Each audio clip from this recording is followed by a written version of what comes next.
వచ్చినా రాకుండా ఈ పద్ధతిని పాటించే ప్రయత్నం చేయండి.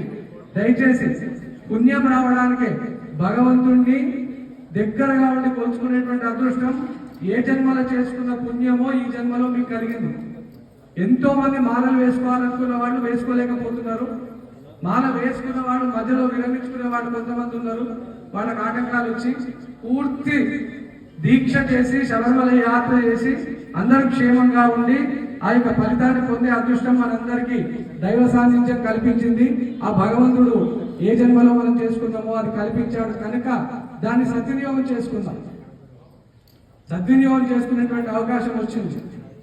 ప్రతిరోజు ఈ దీక్షలో ఉన్నప్పుడు కనీసం ఒక 10 సార్లు 12 సార్లు రోజు ఒక గంట సేపు కూర్చొని భగవన్నామస్మరణ చేయడం, యోగా చేయడం, ధ్యానం చేయడం ఇవన్నీ చేసుకోవాల్సినటువంటి అవసరం ఉంది. ఆ భగవంతుడి యొక్క పూజ గణపతి సుబ్రహ్మణ్య